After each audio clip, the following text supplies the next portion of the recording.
Very warm welcome to today's seminar here at SNS on business and climate change. My name is Mia Rantzien. I'm the CEO of SNS. And I will also be your moderator today. You might know that we at SNS have two sets of seminar series which connects to the subject we're going to talk about today. We have SNS Sustainability Roundtable on sustainability issues, and we have the finance panel together with the Swedish Institute of the House of Finance at Stockholm School of Economics. So I think we also have a mixed audience here today who usually come to these events. Because in response of financial concerns of climate change, the G20 finance ministers and central bank governors in 2015 decided and requested the FSB, the Financial Stability Board, to, and now I quote, convene public and private sector participants to review how the financial sector can take account of climate-related issues. And as I've learned, the discussions continue to return to the issue of transparency and better information. So then the FSB established a task force on climate-related financial disclosures. And the report of that task force came in June, and we are very happy today to have one of their members, Curtis Ravenel, with us to describe the work, the content, the recommendations, and the reactions, and to give us idea also for the future. You are, apart from being a member of the task force, also Global Head of Sustainable Business and Finance at Bloomberg. You are responsible for integrating sustainability consideration into all operations, evaluating market risks and also opportunities. I think also it's interesting to mention that you are a member of US SIF, the Forum for Sustainable and Responsible Investment. You're on the SASB board, Sustainability Accounting Standards Board, and also advisor to the Global Initiative for Sustainability Ratings. So there's a lot of expertise here in front of us. And this also goes for Stefan Palmqvist, Chief Economist at Finansinspektionen, Swedish FSA, and Maria Baumgarts, long experience, Head of Sustainability at SEB, and also Klas, Tikkanen, CEO at Nordic Capital. You are going to give some comments later on after the talk. So, with that said, please come up to the floor. And for the audience, if you want to use Twitter, this is the hashtag. You can see it quite mildly there. Welcome up. We can start. Thank you. So thank you all for having me again. I'm Curtis Ravenel. I do whatever Mike Bloomberg tells me to do. And he... all right, I got to turn that on. I usually project quite loud enough despite my small stature anyway. Governor Carney wrote a wonderful speech that he gave at Lloyd's of London, I think in September of 2015, called Tragedy of the Horizons, and talked about the conundrum, sort of this problem that we have, and that the way that we look at sort of financial materiality doesn't work as well for climate risk, because by the time it becomes material, it's too late. So the tragedy of the horizon, I thought it was a very clever play for those economists in the room who understand the tragedy of the commons, and it's this problem of externalities, and that this long view, we're not equipped to really view it. And so the FSB came up with this horrific name. I mean, look at that name, Task Force on Climate-Related Financial Disclosures.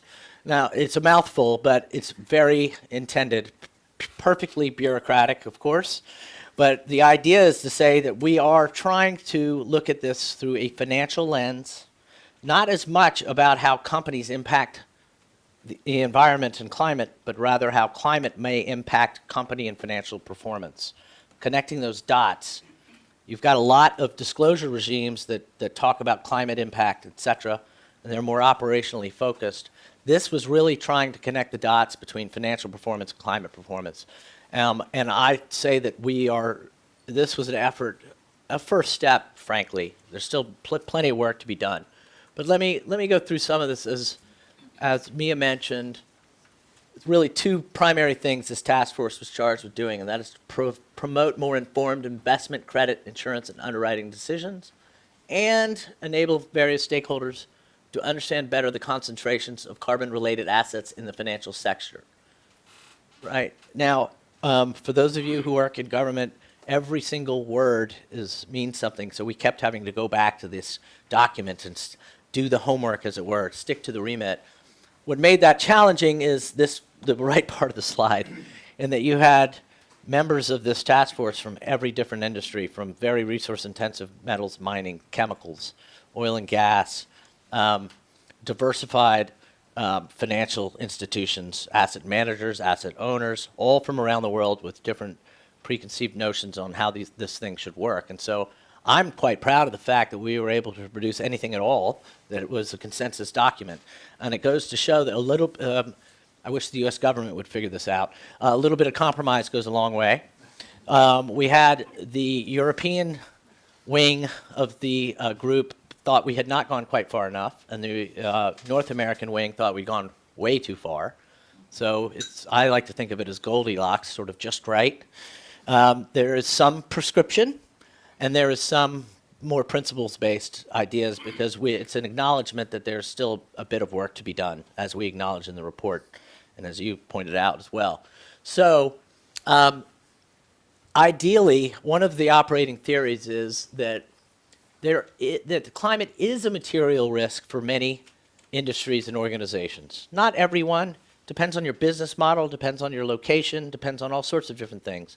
And that ultimately has to be determined by the entity itself. But we still think it's more material for more firms than they think so. And that this framework was intended to provide them a guide of sorts as they think about it, whether or not. I think there's a knee-jerk reaction among some industry participants to say this is just not material. And we wanted to provide a framework to help them disclose what is material. You should disclose material risks. If they are material and you're not disclosing, that creates your own sort of problems. And so this is a framework to help them think about that. And then obviously there's been a lot of pressure from a number of investors in the room to get illicit information out from companies on these issues as they look at their investments, especially if you're a longer term investor and you have a long investment horizon, where these risks will manifest themselves again when it's too late and you can't get out of that investment. So we're really talking in the end, from the FSB's point of view, is about proper pricing. Are these things properly priced? If there is a massive transition to a low carbon economy, if the Paris Accord is successful, will that create a rapid repricing that then could create all kinds of financial instability? That's not our job. That's the FSB's job. Our job is to get better information so that hopefully we would avoid something like that, right? I think this slide, is kind of ugly as it is a really key slide in my view, because it's trying to connect the sustainability wing of corporate non-financial and financials with the financial wing. I don't know about here, because I consider you all much more progressive location than the United States for all the reasons you all well know. There is a disconnect on sustainability issues and financial performance. And so in our recommendations, we're trying to connect the dots between, we categorize the risks and opportunities around climate much in the way that Governor Carney did in his speech. Transition risk, which are the policy and technology are the big ones that I think of. I think about the rapid declining cost of solar, for example. And then you think about market risks like coal. Solar didn't kill coal, gas killed coal. That's a market risk that just happened. And then, of course, there's the policy implications. If governments really do decide to clamp down after every 5 years, what does that mean? And then, of course, physical risk, acute extreme weather events, chronic water shortages. How do those potential is the key, not definitive, impact traditional financing activities of an entity, right? And I'm not saying we've solved this yet, but I think connecting the dots is really important. The other important piece is to not treat this as a separate standalone risk management process. It must be a risk like cybersecurity or like terrorism or any other risk that gets integrated into existing functions of an entity. We think generally most firms are run this way. There's governance, there's strategy, there's risk management, there's metrics and targets that help you execute on those. They're not sequential, they're more sort of reinforcing. And so the idea is to take existing processes and provide a framework that slides into that. And you'll notice in the report, for those of you that have read it cover to cover, I'm sure, that we reference a lot of other reporting mechanisms, the OECD corporate governance or the Carbon Disclosure Project or what have you. We were tried to be agnostic into what kind of information we brought in. And it really was not to create a separate reporting framework above and beyond the existing ones, but rather to frankly cherry pick what we thought were the ones that were most financially relevant to the performance of that issuer in some way. And so it's pulling out that information that we think has an impact on the long-term financial performance, or may. We also, one of the main, people say, what was the purpose of the report? And you can go into all the technical jargon and all of that. I think in the end, what was most interesting for us was, for those of us that work on these issues, we think everybody's talking about it, but they're just not. If you survey the globe, very, very, very few institutions are looking at climate risk as a financial risk for them. And to have Governor Carney and Mike Bloomberg, who are considered, very well-known traditional financial market participants, create this task force and work on it, got everybody's attention. And so the big win for us is to elevate this issue globally in different sectors to the board and senior management level.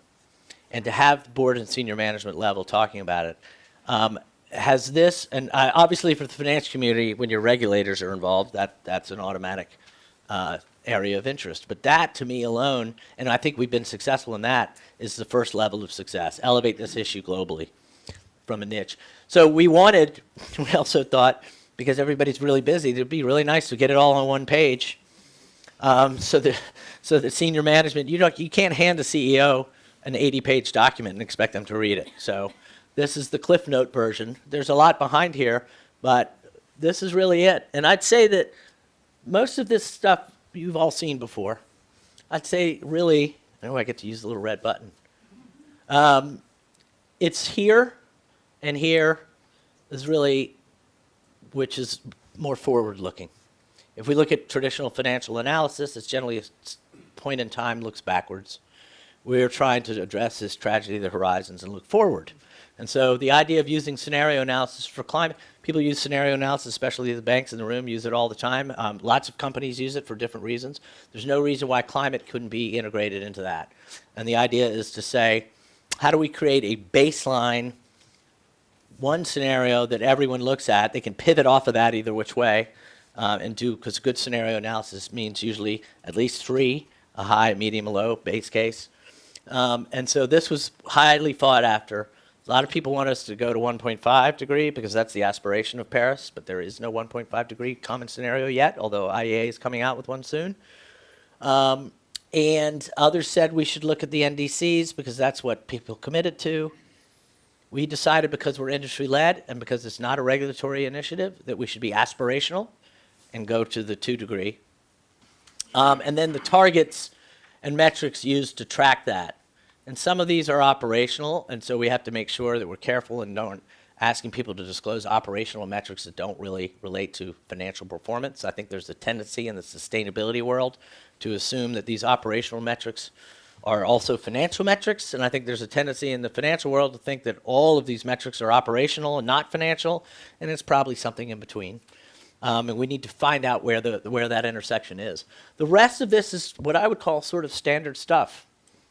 The one other issue here, and I'll talk about this a little bit more, is we say here where such information is material and where such information is material, but we don't say that here and here.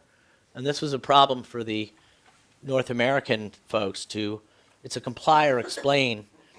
There's a distrust, at least amongst some in the financial community, that the companies that say it's not material do not actually have adequate process for determining that or not. And so we've decided that we would ask you, everyone, to talk about if they have any governance over this and if they have a risk management process to determine materiality. And based on that, if that felt like that, those processes were robust enough, and then you said it was not material, great. That was a big fight, but people gave in everywhere in different places as they had to get the consensus. We also realize, as many of you do, that this is not, this risk is different for different sectors, different for different locations, different for different business models. And so we tried to provide at least the first level of distinction between, a bank's risk might be different than an insurance company's asset owner, asset manager. Same over here on the non-financials. These are what we call, but we never said in the report because people got upset, resource-intensive sectors of activity. And it's really not sectors in the sense that people who know classification systems, it's really more around business activity. You don't have to be an energy company to use the energy guidance. You have to use a lot of energy to look at the energy guidance. And this really, I think that's the other innovation, much to the chagrin of many in the financial community, I think, is that it's always been about the next guy in the food chain asking the person below them to provide them information. Because this asks for asset owners to disclose information, asks asset managers. Usually what I've found is the asset owners always want the asset managers to disclose a bunch of information, but then they won't disclose themselves. The asset managers want the companies to disclose a bunch of information, but they won't disclose themselves. And so you have this sort of vicious cycle. When you ask everyone to disclose all the way up the chain, it creates, this equal supply and demand side. Because not only are these financial industries users of the information here, but they're also being asked to disclose. And that's a bit different. And that's why I think the FSB has sort of elevated this issue successfully, because this means they really need to put pressure on these guys to disclose, or they can't disclose themselves, right? Well, I went a little too far. Key elements of disclosure. I jokingly said earlier that we should call this key areas of discontent amongst the task force members. Again, the ask was financial related, right? Financial disclosures, climate-related financial disclosures. This argument about whether or not it's material or not, et cetera, is arguable. What I think people really want is high distribution amongst the investment community.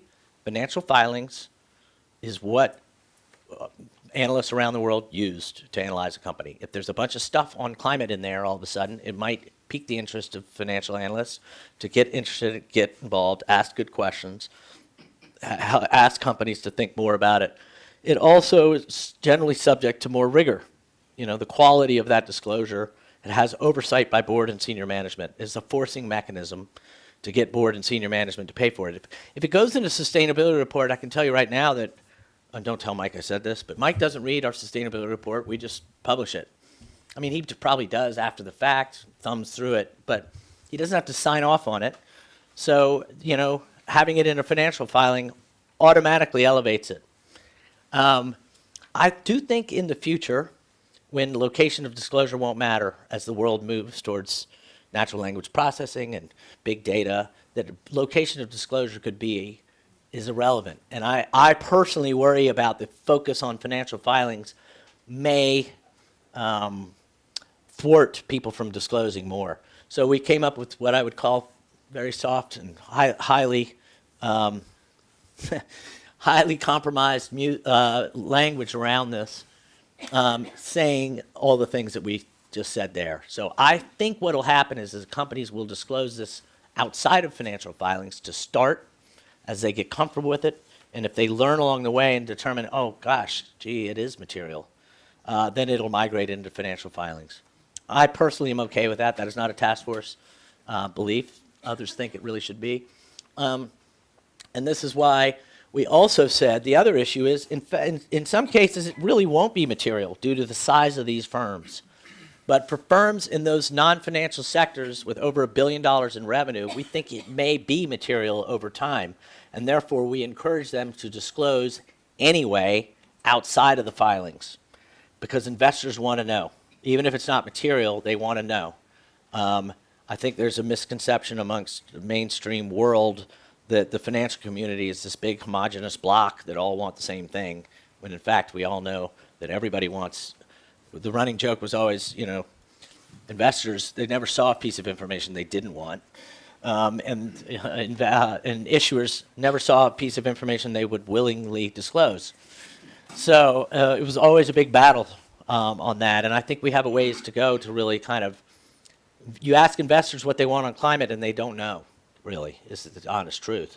In a lot of cases, they don't know. They show me a bunch of information and I'll figure it out. That doesn't really work well, I think, for issuers. The materiality bit I kind of talked about already. Scenario analysis is controversial because I think it's a red herring a little bit, but there's a belief that some people say, you're asking me to provide forward guidance, and we can't do that. That's not what we can do. That's not what scenario analysis is. And we had to rewrite the recommendations in the general recommendations to say, we're not asking you to go hire a team of statisticians and economists and consultants, although the consultants are really bummed about that. But we want you to talk about how resilient your strategy is to scenarios at the highest level. And then if you're one of those larger firms, we want you to do a qualitative assessment against some existing scenarios, well known and highly used. And if you're in one of those more resource-intensive sectors and you're larger, we would like you to begin the road towards quantitative scenario analysis. However, another one of the goals was to create more comparable information in the marketplace. So we don't necessarily want people to do a bunch of bespoke work. We want industry to get together and figure out what makes sense most for them. We didn't have time to develop technical guidance. We have the general recommendations, then we have some sector-specific implementing guidelines, which are sort of the next step. But they're not technical guidance. We didn't have time. And so I think the next step of the task force is to encourage these industry groups to get together and figure out what makes sense for them to do, when to do it, how to do it. Make sure that they do have pressure from the other side, the users of that information, to have a feedback loop to say that information is useful.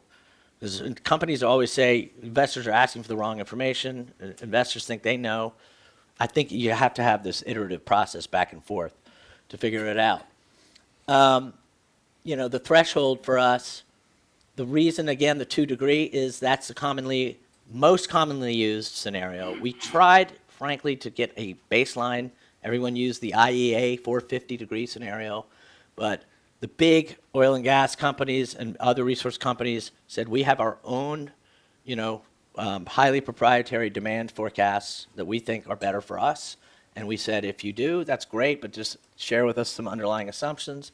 They said that's confidential business information, and back and forth and back and forth. And the running joke in the U.S. is that prior to 1934, revenue was confidential business information. So I think norms change over time, and if a common scenario is able to be agreed upon in the future, I think that'll probably be better for everyone. That's personal opinion, not the official opinion of the task force. Again, another piece of vague implementation guidelines. If we say 5-year time frame, you'll notice there's no lines over the years because we think different companies are further along this path than others. And we acknowledge that it's a path and it's a journey and it's going to take time. I think the caveat there is that there are a lot of people that believe we don't have that much time. Cristiano Figueres, formerly head of the UNFCCC, would say that if we don't start bending the carbon curve by 2020, that we're passing a point of no return. So we would say, we understand this is a journey, but let's walk briskly and try and sort out how to move the needle forward. And we don't think by any means that this report is the best thing since sliced bread.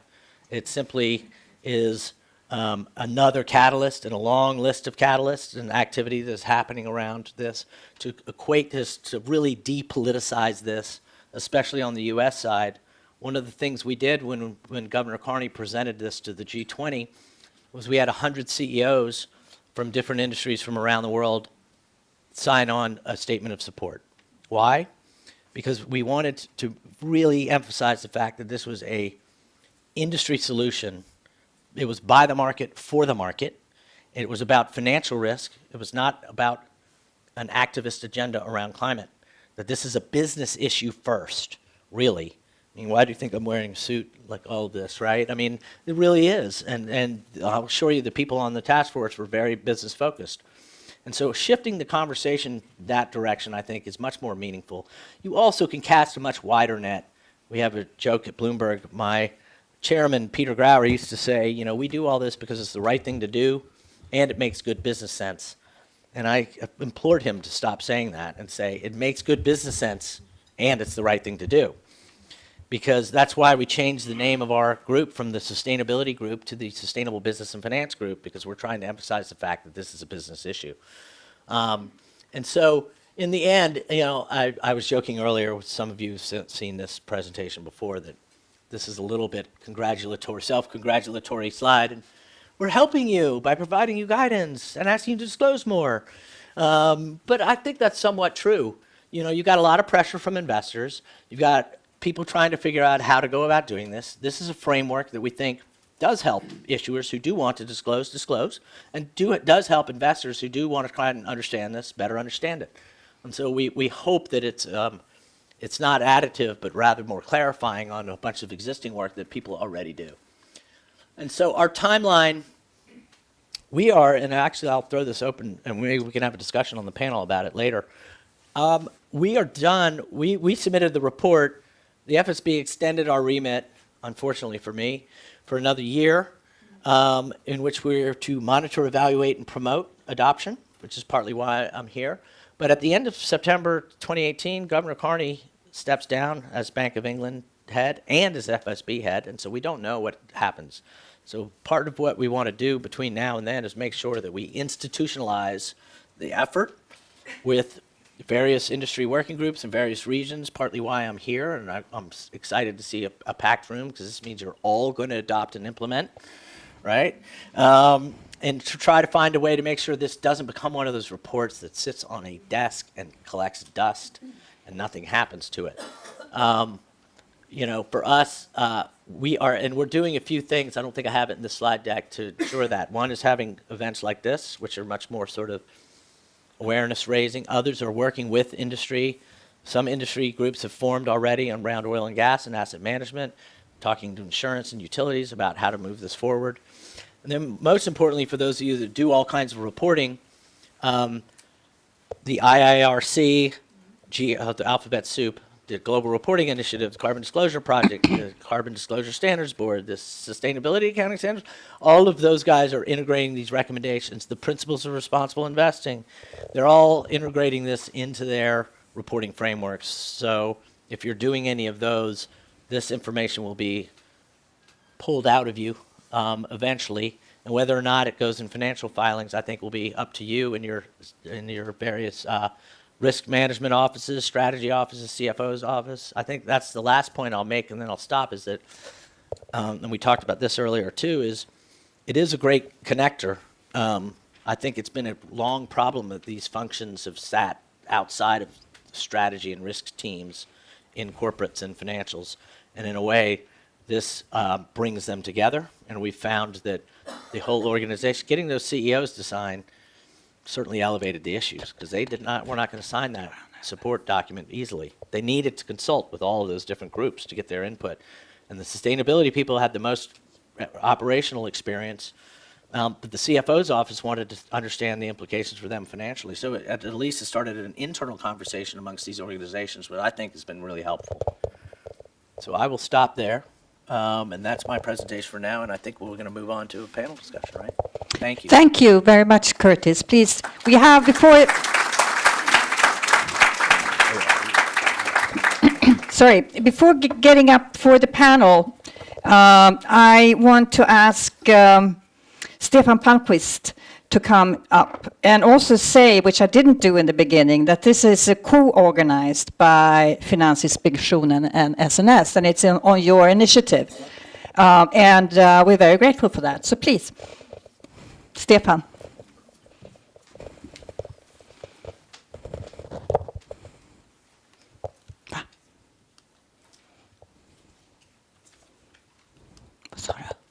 Now it's green. Thank you. I thought I'd spend my time talking about the Swedish FSA and why are we here and what's in it for the Swedish FSA. First of all, the Swedish FSA is primarily responsible for the stability of the financial system as a whole. That's been our task since 1995. We should also promote a high degree of consumer protection within financial markets. What kind of tools do we have? Well, we have capital and liquidity requirements for banks and insurance companies to make them more stable and less prone to financial crisis. We've introduced a cap for an LTV cap for mortgages to protect consumers from having a residual debt if house prices were to fall. And this is the remit we've had since 1995.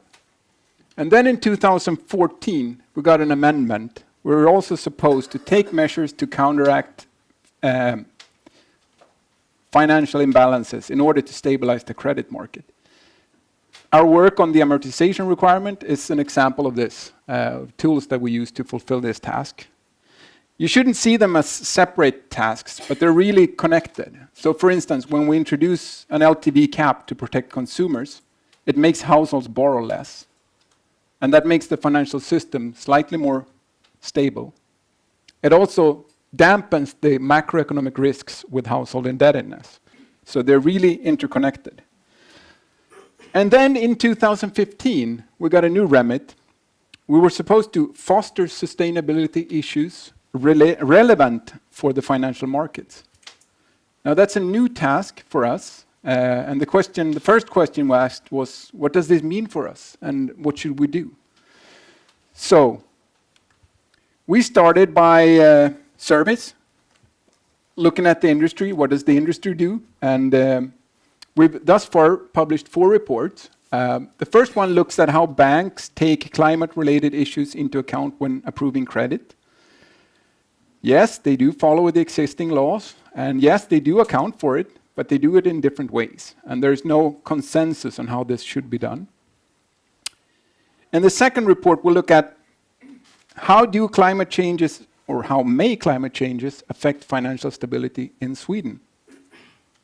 We find that Sweden is probably one of the countries that is on the side where you're less exposed to these risks. Our industry is not that highly dependent on high carbon emissions. We're not that exposed to natural disasters. So it may even be net beneficial to Sweden. We're heavily dependent on agricultural and forestry, and typically the productivity there may go up with temperature.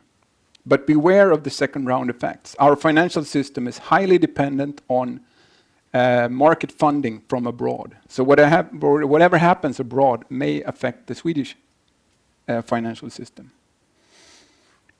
In the third report, we looked at how Swedish financial firms work with sustainability issues. Need I say that there's no consensus? They work with it, but in different ways. And in the fourth report, we look at how can the financial sector contribute to financial stability. I'll tell you more about our conclusions on that note shortly. And currently, we're working on how can we integrate how can we integrate sustainability issues into our regular supervisory processes. And for instance, we wrote a report in May of this year, it was in our consumer protection report, where we looked at how do fund managers label their funds. What does it mean that a fund is green, sustainable, ethic? It means different things to different funds. There is no consensus. So going back to what have we learned? What kind of conclusions can we draw from our work thus far? First of all, we think this is a natural extension of our traditional supervisory remit. For instance, we often talk about the double compression when speaking about climate-related issues. And that means that you're nearsighted. You don't have a long enough time span to evaluate all the risks, and you have a very narrow risk definition. You don't look at all the risks. That's the double compression. Well, that's not something that's special for climate-related issues. That's special, that's typical for all financial firms. And that's why we have financial regulation. So for instance, about a year ago, we took a measure to increase banks' risk weights for corporate exposures. Why did we do that? Well, we thought that banks were too nearsighted. They were using internal models based on the recent history, which may in the long run underestimate the risks with those exposures. So the same issue applies to standard financial problems as climate-related. That's why we think it's a natural extension. Our second conclusion is that we think that financial regulation and financial stability can complement sustainability.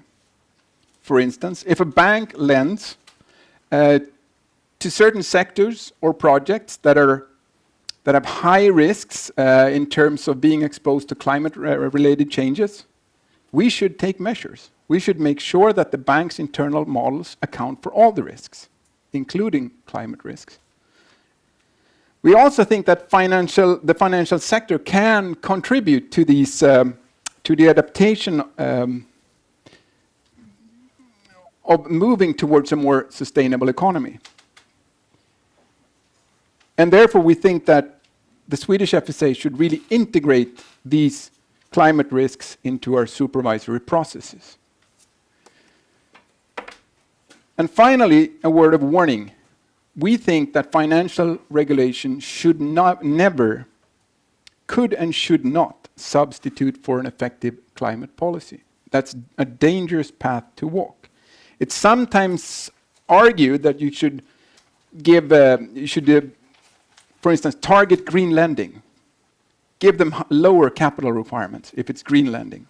Or apply surcharges to lending that's towards the carbon-intensive sector. There are two reasons why we think this is the wrong way to walk, the wrong path to walk. First of all, it's not very efficient. If you think your kids are eating too much candy, you should not place higher capital requirements on the bank that lends to candy production. That's a very long way to walk. It's better to impose other direct measures like taxes. And secondly, it may even be counterproductive. So if you're using prudential tools for non-prudential purposes, you may end up with a less stable financial system. So we think financial stability is really a prerequisite for the financial system so that it can adapt to a low-carbon economy and supply the necessary credits in order to get there. Of course, we're big fans of scenario analysis. We do that oftenly, stress tests for banks' capital requirements. But these are really long-term risks. They involve structural changes, changes in policy, changes in fiscal rules. So this is hard. What does a +2-degree scenario mean? Waterfalls, rainfalls, water levels. What happens to the agriculture and forestry sector? What happens to stranded assets? This is really hard. It's not an expertise that financial regulators and supervisors typically have in-house. So we've started talking to the firms. How do you do it? How should we do this? But there's certainly scope for a broader collaboration here, perhaps through the FSB, especially for a country like Sweden, where the primary risks are not domestic, but it's more like the second round effects. What happens to this Swedish financial system if they don't get the necessary funding from abroad? So, just saying a few words about this report. We think definitions and standards are crucial. There is no harmonization today. We follow this work on financial disclosure and climate impact, and we really welcome the work of Curtis and his team. We certainly think that the Swedish financial industry has done a lot, but there's room for improvement, and we only encourage you to keep working on these issues. Thank you.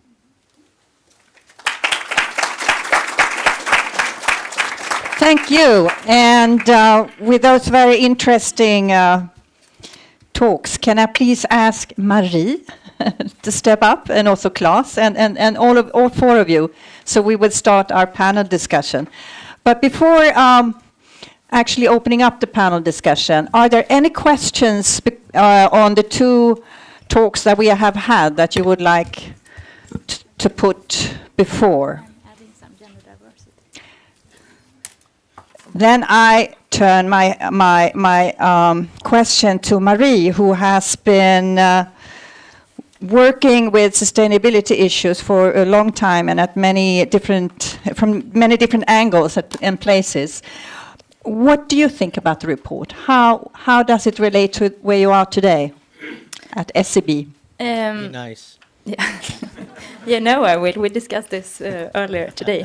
But to start out and also represent some gender diversity here together That's with right. Mia in this panel, which is also a sustainability topic outside of climate. We see this report as very, very welcome and warmly welcome, as this is a rare move and being one of the first of its kind for coming from these senders. So it's extremely warmly welcome.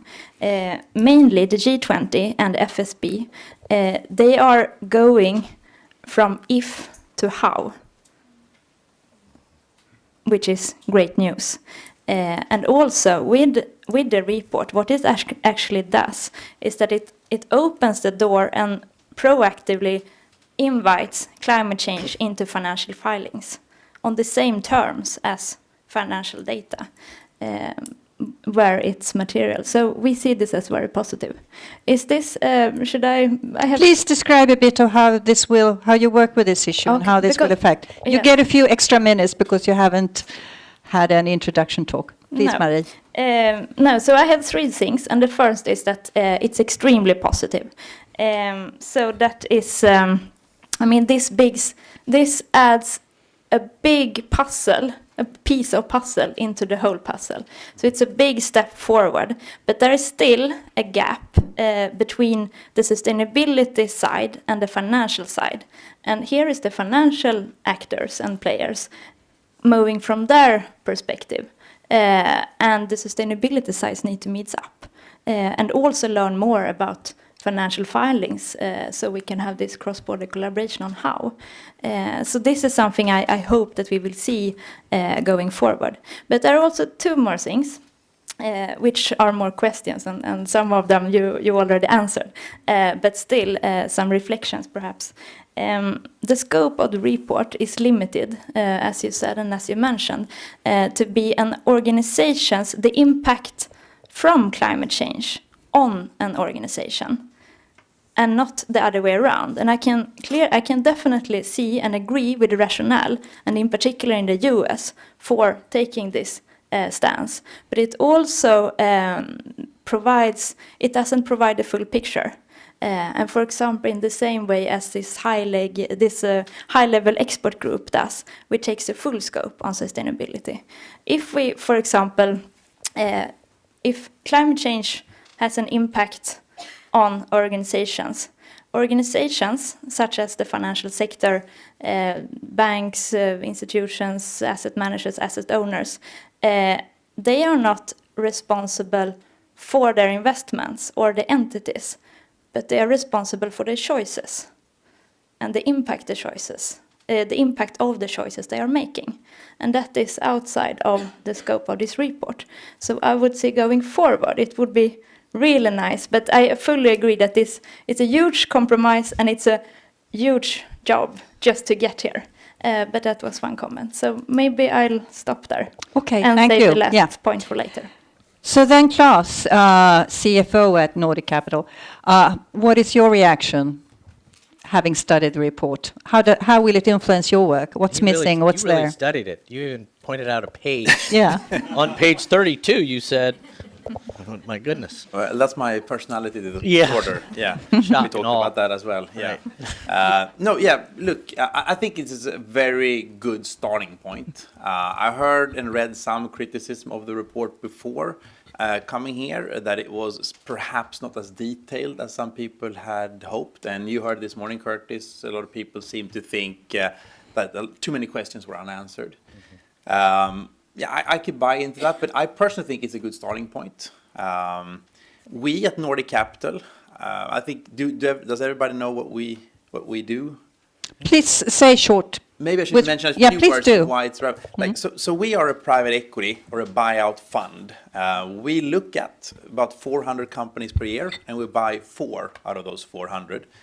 We hunt for companies where we think that we can add capital, knowledge, network, something to make them significantly better. We target to sell the companies on average 5-6 years after we have acquired them at 2.5 to 3 times more than we bought them for. So imagine you buying a house for 2 million and selling it at 6 million 5 years later, and you fix the house up. That's what we do with companies. And we only buy companies when we really can see a clear path to creating value. And I think we are an asset manager as per this definition. So we take assets from asset owners, we take pension fund money, sovereign wealth fund money, pool it into our fund, put some of our own money in to prove that we really believe in ourselves and what we're doing, and then we go out, buy these companies, try to make the magic happen together with the management teams and sell the companies. So I come into this topic from an asset manager's point of view. When we look for these companies that we want to buy, we look at the internal factors. What can we do to improve the companies? That can be logistics, factories, lean manufacturing, commercial excellence, a lot of stuff that a lot of you and we learn in school and later in life.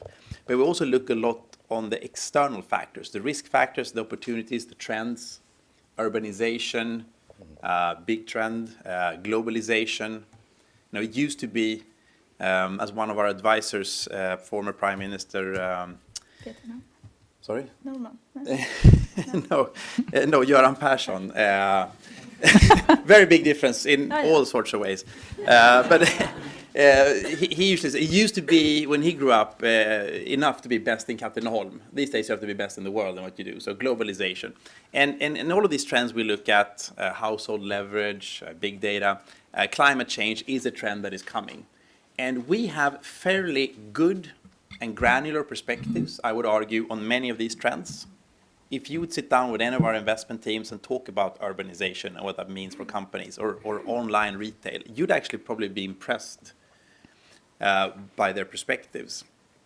But if you talk to any of our investment personnel about climate change and how that would affect our companies, all of you will be thoroughly unimpressed. But we've started to work with this, and I think this report comes at a great time for us. I think it adds something very important for me, and that is a starting point. I like the framework. I think it's a simple, easy to understand framework, and that makes it powerful when I take it back home. And I particularly like the mapping that you referenced, the fact that you have taken this plethora, and for me, kind of a snårskog in Swedish of paragraphs and suggestions, and you've mapped them into the framework. I think that's just a very good starting point for us when we start working with this. And I also like the suggestions on how do we move forward. But I do miss stuff, and you on page 32 pointed out the next steps, the scenario analysis. I'd like to hear more different scenarios. As I said, we always have at least 3 scenarios that we look at when we look at our portfolio companies, and the quantification. We can come to that back later, but that's extremely important. That's when it becomes really useful for us. Yeah. I'm going to stop there, and we can. So it would be interesting to hear your comments on the comments. What is your idea about the Swedish scene when you listen to? I agree with everything that both of you say, and we acknowledge that. Look, we had a year to come up with this, and so we had to keep the scope defined.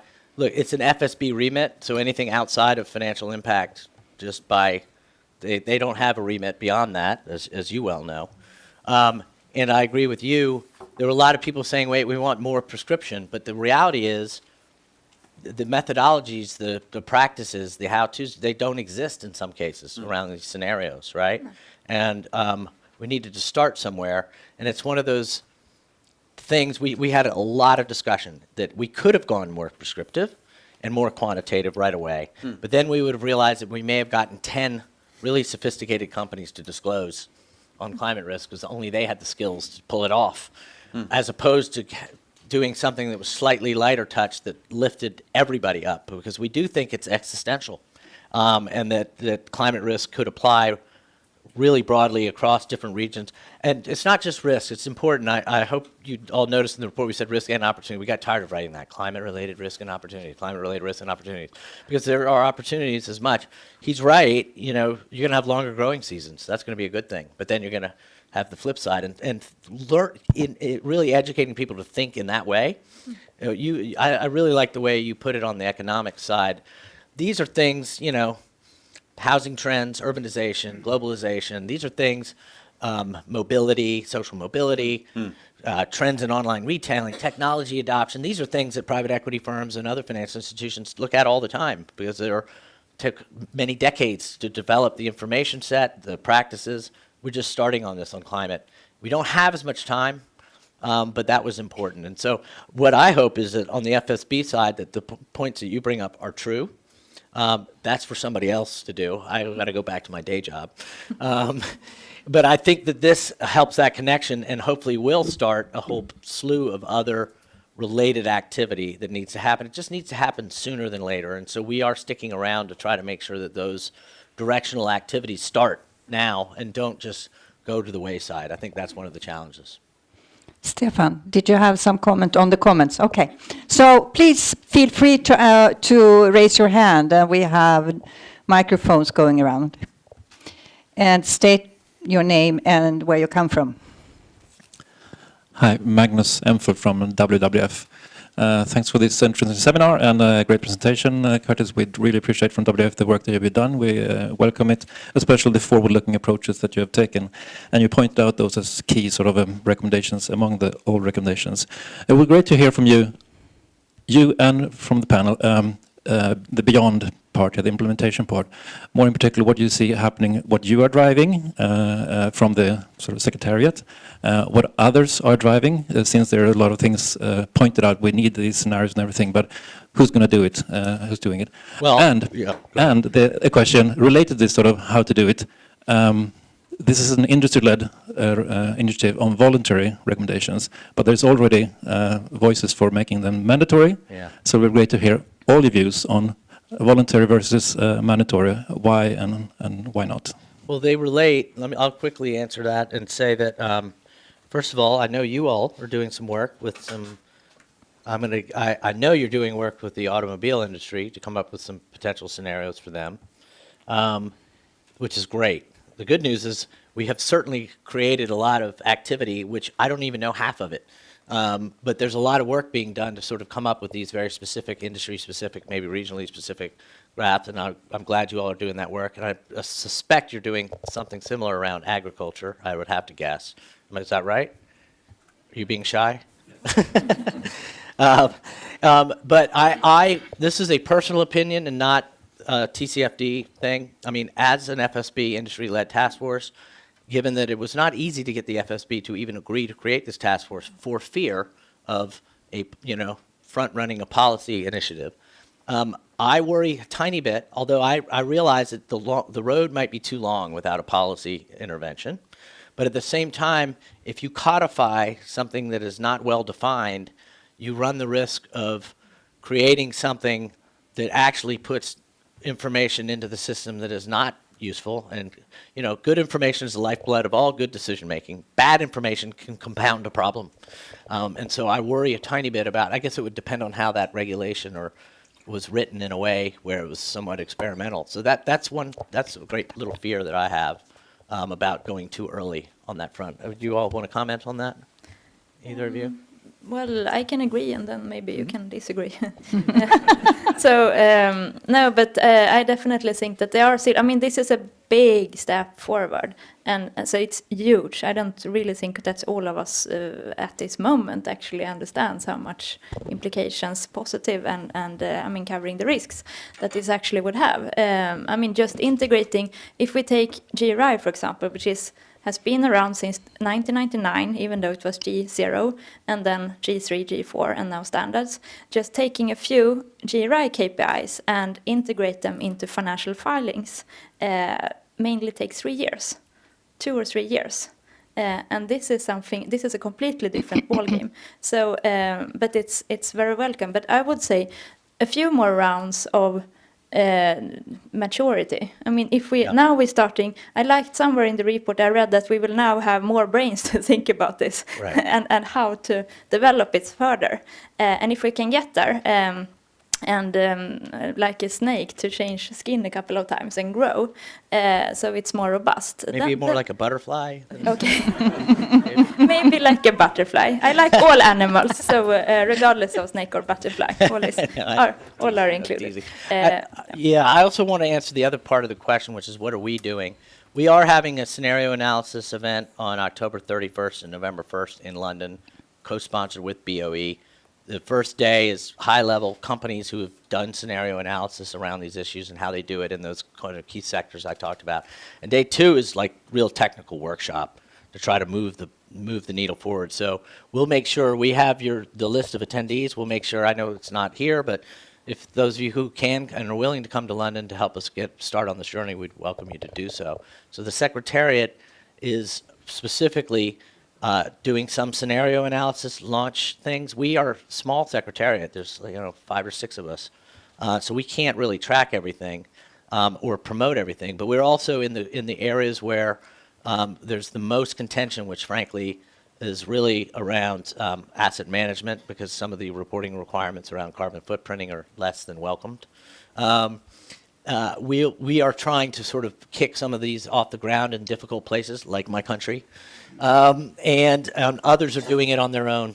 So a number of different groups are forming working groups. We wanted to encourage them. So by the end of September of 2018, we want to have sort of a landscape of who's doing what, where, when, and how. And how we'd love to hear from you all on if the FSB ends the task force in September 2018, what's next? I know WWF is going to continue to do work in the space, and I know that other like-minded organizations, World Resource Institute, Business Council, et cetera, will do that. But we want to make sure that we're converging on comparability as opposed to splintering out further with different bespoke activities that just sows confusion. And so I think it's a huge challenge. We'd welcome recommendations from you all on areas that you think we should focus on. Because on page 32, there's a long list of things. We can't do them all. I think data availability, asset level data, I think standard methodologies, things like that. But you need convergence and agreement amongst the different parties to sort of move that ball forward. Please, Klas. No, I'd like to comment that your question also on mandatory or versus voluntary. I don't have a strong view there. I just note that whenever there's mandatory reporting requirements that people don't really buy into or feel are useful, it just kind of gets watered down and not so useful for us as practitioners. You probably can't trust the data, or it gets just very limited.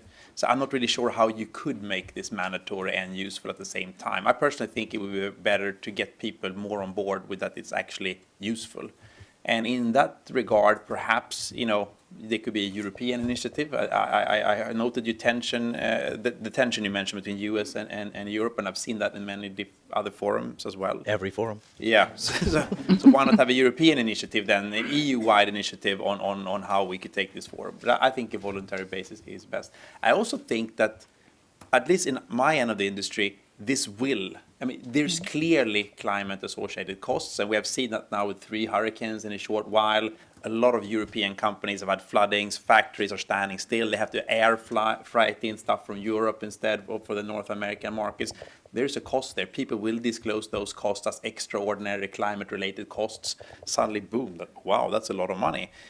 So it will start creeping into what people ask for when we sell our companies. So as people ask for that when we sell our companies, we know we'll get better paid when we sell them if we can disperse any uncertainty, because people hate uncertainty. They pay less if there is uncertainty, right? So I think there will be a push, at least on us.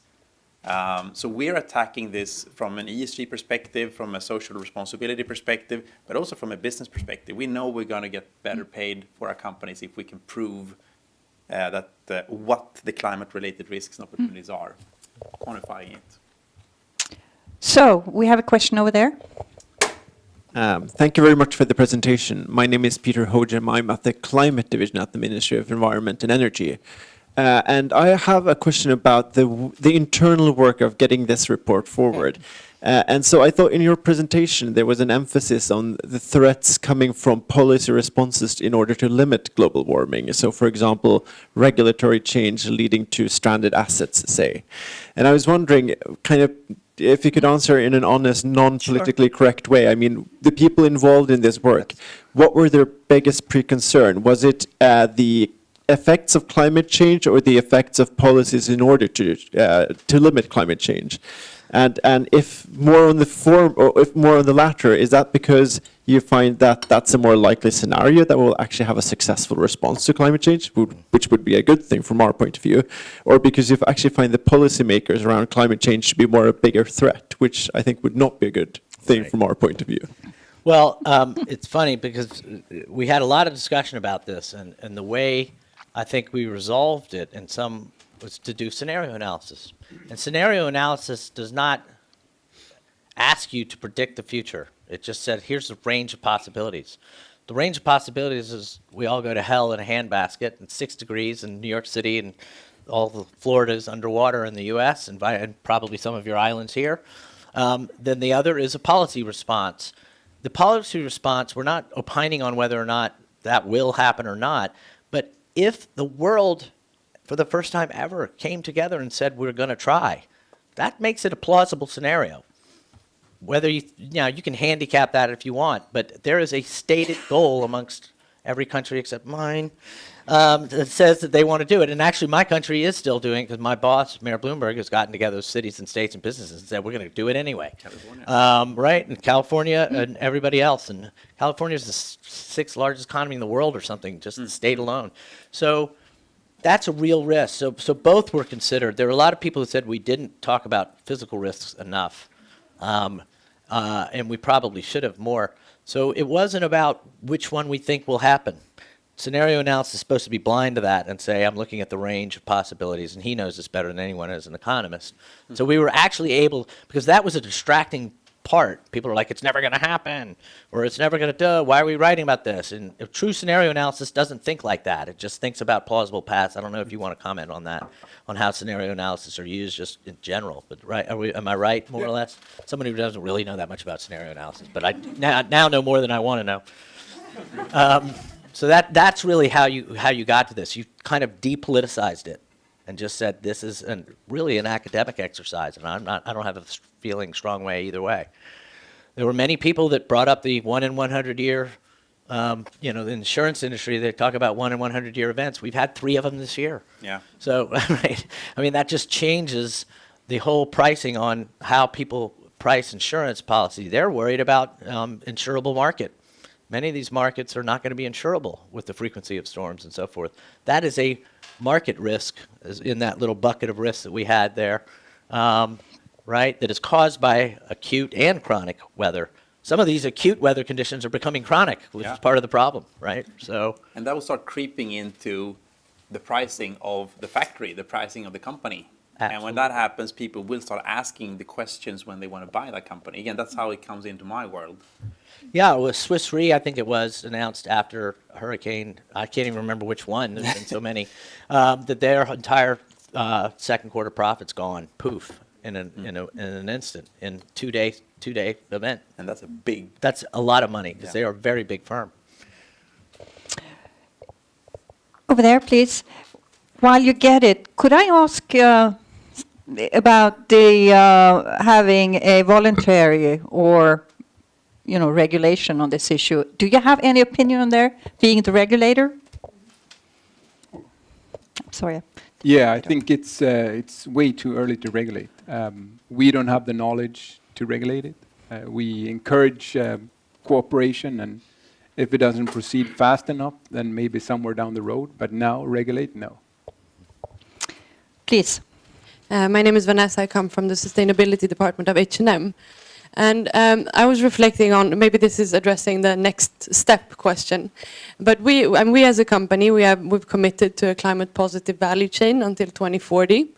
And so we've kind of already decided that we're doing this. So the risks, of course, we should look at them and the challenges and opportunities with them. But what we're looking at more is actually, okay, what are the challenges and opportunities in addressing climate change? Yes.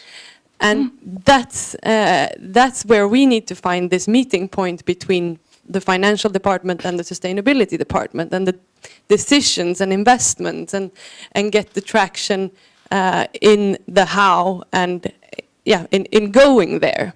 So I was reflecting on whether, I mean, that could be a next step on helping us to address, because I think most of us companies address the same, or have the same kind of challenges on long-term investments, payback periods, and all the opportunities that come, but that are changing our mindsets in the long versus short term. So I think you're right. I mean, I mentioned this earlier. Integrating sustainability into financial strategy side as a firm are really important. So even Bloomberg, who Mike is, I think, the 6th richest man in the world, we still, as a firm, have a certain amount of capital we want to spend each year. We have constraints. And I could have an ROI of 30, 40, 50% on some operational project that I want to pursue. And some product team might come in and say, we've got to be in China, or it's an existential threat. If we don't have a presence in China, we're going to lose money for a decade. And they will win the day, because that is more of an issue. So it's not as simple as ROI, and stuff like that. I mean, we've saved $100 million in operating costs by being energy efficient and doing solar and wind and all these other things. And, in the end, my ROI is like triple digits. But that's different, right, than growing a business and protecting market share. And all of that sort of stuff. So these things are just not that simple, right? And you have to figure out, the one thing I would say is you have to figure out your business model, and you cannot break that business model per se, unless you're talking about, that's a whole different issue, I don't even want to go there. But what works for us, so I'll say at Bloomberg, we have a huge carbon footprint from flying around the world. That's our business model. So I've done everything I can to save money and reduce impact in places which do not affect the way we do business in that way. That works for us. Different firms think different processes. We talked earlier about how science-based targets are essentially a 2-degree scenario plan that you plan to implement. Will that qualify as a scenario that you're choosing? It's planned. It's not really a scenario. You would say a good business practice would still wing out on either direction in case of, and understand how resilient. In the end, it's really about how resilient the firm is to a changing world. And it could be climate, it could be cybersecurity, it could be anything. And that's why I liked what you said about, the capital requirements that you all have instituted in the wake of the financial crisis actually served climate risk as well. In a lot of ways. The question is your strategy, are you prepared? So I'd say that a company that is every, hammer's looking for a nail, a company that is diversified and has maybe, say, if they're an energy company, they have some investments in battery and storage and solar and wind, but they also do oil and gas, et cetera. Like, they've built institutional knowledge to be able to pivot, take the right or wrong out of it, pivot whichever way the economy goes. If we fail, they have institutional ability to pivot towards more fossil. If we succeed, they can pivot towards that. That's really the question that you want to answer. Are you prepared? Are you flexible? Are you resilient as a firm? I think in the end, that's what people are trying to get at. Very good. I wanted to use this last 5 minutes to put one question to all four of you. And that is, I think that, or rather two questions, I would say, although they go together somewhat. I think you have all spoken about the need for collaboration in some sense, to have a driver, someone who takes the lead, in order to make things happen, both when it comes to developing the technical parts of which were not, you didn't have the time to do, and also the projection of the future, the scenarios, to mention a few. And the other thing is, I think there were a number of issues which were not answered, where, the long-term versus the short-term business models. How do you act on the problems that we actually just had discussed here? When looking at the report and looking where you are in reality today, what are the main issues that you think we need more knowledge about? The other part where we need and where the only solution is collaboration, and who should take the lead? Why don't we start? Klas. Why don't we start that way? Come down here, because I'd like to hear what you all think. Thanks. Would be most Okay. useful. Yeah. I'd like more. I'd like a theoretical framework for how do we go about and estimate this ourselves. What type of data do we need? How do we kind of combine that all together? And I would like to have more empirical data. Yeah. We have now 3 1 in 100 years type of things that's flooding. What type of costs have that added? What should we add to manufacturing costs? If you have a factory that's within 2 miles of a coastal line in the south of the US versus one that's higher up inland, what is the operating cost difference? Is it 0.5% of operating cost? Is it 5%? What is the probability of these things? Because once we get more data, we build that into our financial models. Sounds a bit boring, but it actually comes out with a price attached to it. And then when we see a price on it, it's much easier to start acting. It's easier for the companies to invest in mitigating stuff. And we price that in. It will affect the sellers or potential companies to do the same. So more data. I think that's extremely As a important. Bloomberg person, I like more data. Yeah. Good. We'll buy it from you if you have it. Yeah. And who should make it start? I mean, who should take the lead to actually get that data? Yourself or someone else? I'm actually Economists. economists. I know the McKinsey Global Institute is a think tank, but they do a lot of stuff that is more quantitative and more data intensive. They have a rotational system with younger girls and boys coming out of McKinsey that stay half a year to a year there, and they do a lot of arms and legs. An economist's dreams. They can think, the economists there, and they have the analysis capacity. So maybe they could do it. The big four, PricewaterhouseCoopers. For the data side. When it comes to a body that would organize the continuation of the work on a global level, why not FSB? Marie? And I would like to have us digging deeper or have more clarity, even though that's a challenge, on the scope 3. If we look at the scope 1 and scope 2, I mean, that's fairly straightforward compared to scope 3, which is the biggest challenge. And being a bank or being an insurance company or asset manager, for that sake, that's the scope 3, which is the biggest risk and opportunity. And that's where the biggest question mark is today. So that would be on the wish list. And then, I mean, secondly, I think how to get there. As we have also mentioned, I think that cross-border collaboration is the key. Sustainability professionals needs to engage more with financial professionals, and both of those needs to interact. And the same way in corporations as in other places as well. So if we form a working group on scope 3, would you participate? Yes. See? She hesitates, though. Stefan? Yeah, I mean, we're just beginning to try to integrate this into our supervisory processes, and that's a challenge in itself because we don't really have the know-how of what happens out there. How do you challenge banks' internal models in terms of are they accounting for climate-related risks? That's really hard. I think the FSB can play a role. I also think that the European supervisory authorities can play an important role, like the EBA already does stress testing of banks. You have the IOPA, you have the ESMA, all those players. Maybe they can come out with a sustainability report every 5 years, looking at the more longer-term exposures. So, Yeah. And what's your plan? Well, our plan is, as you can see, there's lots of different pieces to this, and we're frankly trying to just map the universe. But one thing we are doing is we are talking to the banks, and they actually, a group of them under UNEP-FI, the UNEP Financial Initiative, have gotten together. I think it's 13 global banks from different places. And they hired Mercer and Oliver Wyman who do their stress testing to figure out how they could integrate climate into their existing. And of course, all the quants are thrilled because this is an asymmetric information set, and they're all excited to try to add something to their model and figure it out. That's the sort of thing that we love to see. And guess we had nothing to do with that. That just happened on their own. The banks wanted to do that. So that's one approach. What we would like to see is different people try different things and see what works. Totally agree with you on the research around financial impact. We've had these 3 storms. There's got to be much more really empirical evidence on costs and how you take those costs. Because you see all these reports, it's going to cost the economy X dollars in this region and Y, and then you got to break it down by sector, and then how do you do it by company? If this company's, we just have some methodology issues to go through.